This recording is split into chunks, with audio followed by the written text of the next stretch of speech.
I'd like to start by thanking the organizers for gathering us all here and letting me here and my team to speak.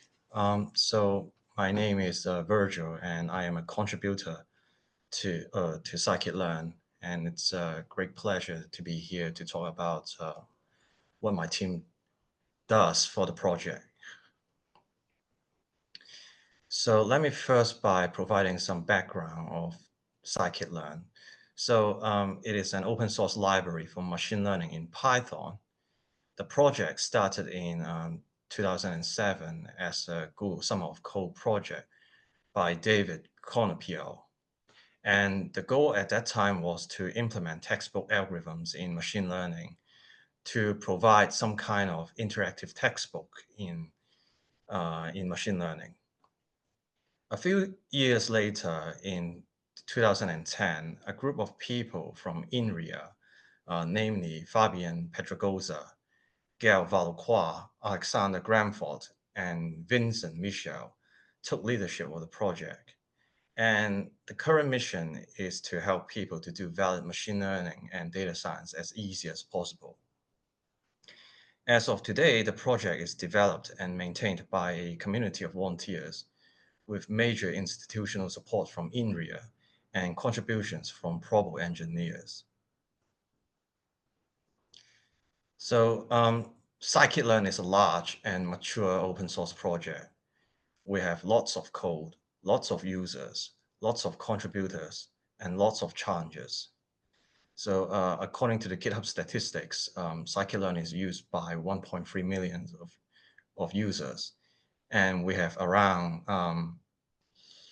6,000 contributors who contribute to the project in various aspects.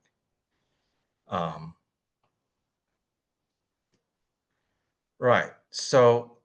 Scikit-learn consider contributors to be anyone who contributed to the project in any way, not just with code. For example, according to the GitHub statistics, like we have around 3,100 people who contribute to the project by updating the code.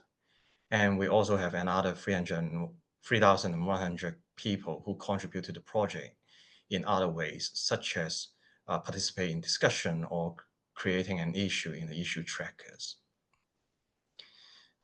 Perhaps not surprisingly, the project is governed by a subset of the contributors called the core contributors, and it's composed by three groups, namely the maintainers, the documentation team, and the contributor experience team.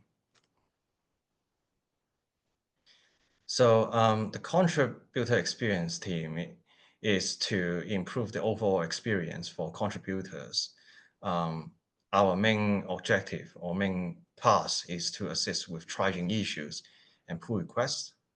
And we wish to identify recurring challenges faced by contributors. And we propose and support improvements to address those challenges. As you can see, Rishma, Stephanie, and I are all on the contributor experience team.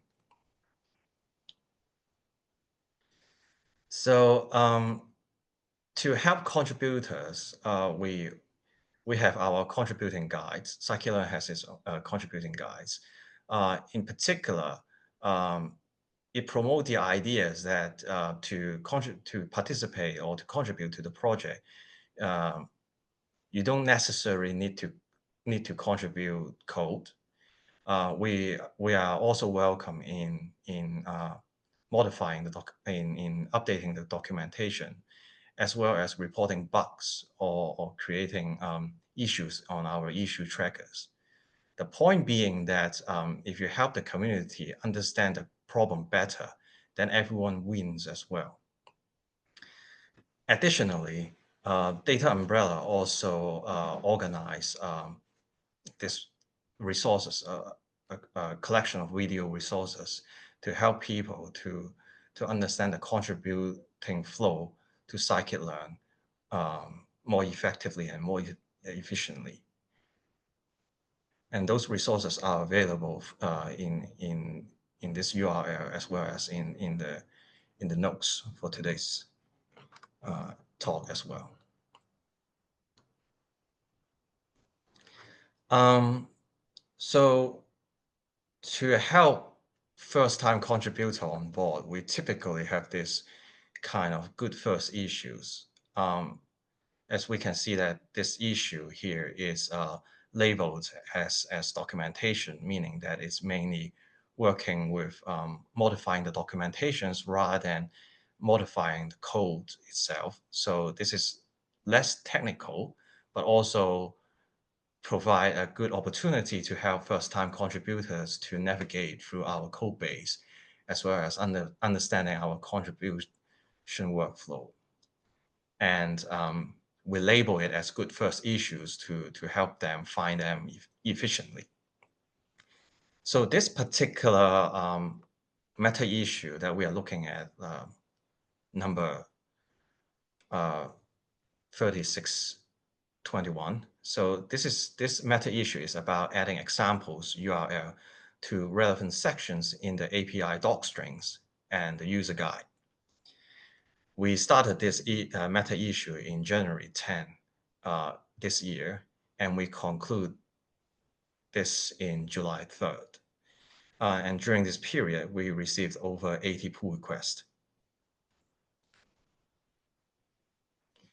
So through reviewing these pull requests and interacting with those first-time contributors, we noticed a few common beginners challenges. The first one is that linting issue is quite common among the first PR that people ever made. What does that mean? So that means the line length is too long. It's over 79 characters, which violates the infamous Python enhancement proposal number 8. And there can be also extra or missing blank lines or incorrect indentation or spacing. So on the picture, from the picture on the right, we see an example of a linting issue flagged by our CI/CD system, and which is basically complaining there's a white space from a blank line. This looks less significant in terms of the overall code, but it's actually some nitpick that CI can complain, and we need to accommodate with our contributing workflow. So in this setting, how does the contributor experience team help? So we help the contributors to navigate the CI/CD warning messages to help them identify which part of the code or in their modification that CI/CD is flagging. And then once they are familiar with this process, we encourage them to install a library called pre-commit, which basically automatically fixes all linting issues before you make a push to the main branch of our code. And a second common beginner's challenges is navigating the code base. Scikit-learn is a large project. We have 26-ish thousands of Python files, around 1,000 of restructured text, and more. And API guides and examples are written in Python, while user guide is written in restructured text.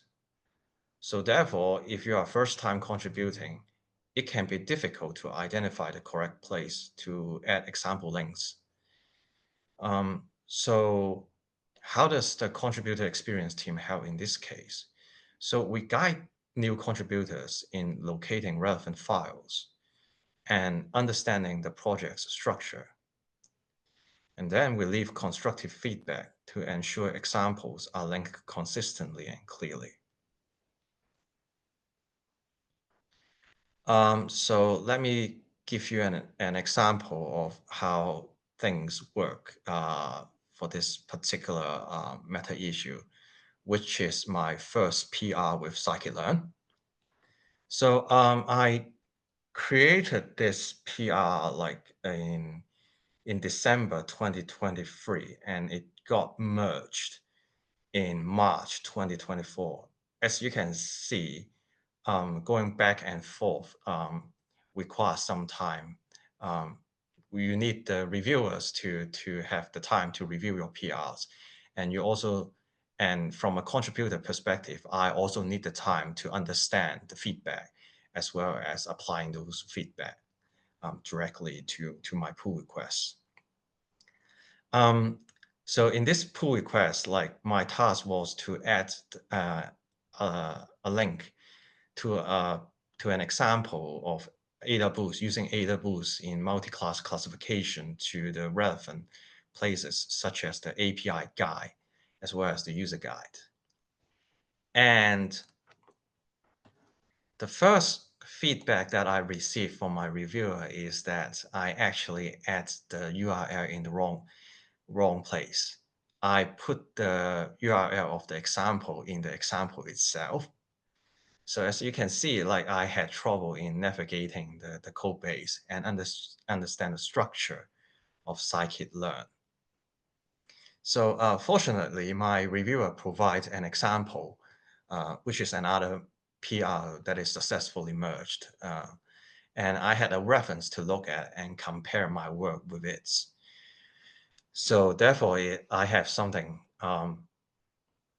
to refer to, and I can understand the mistakes like more effectively. So and then I make an update to my pull request and wait for my reviewers to look at it again.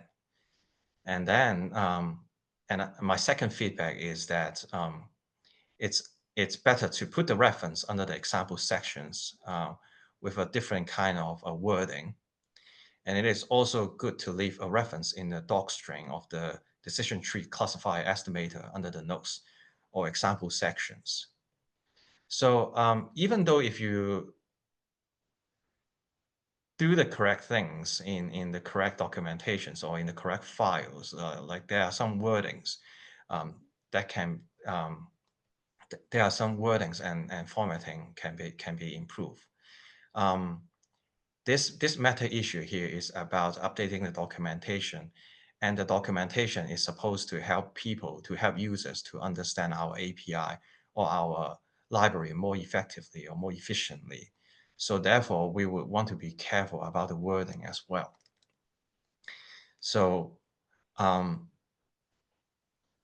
in this case, the feedback is also constructive and explicit, so I understand what needs to be done and how to improve upon and how to improve from my current work.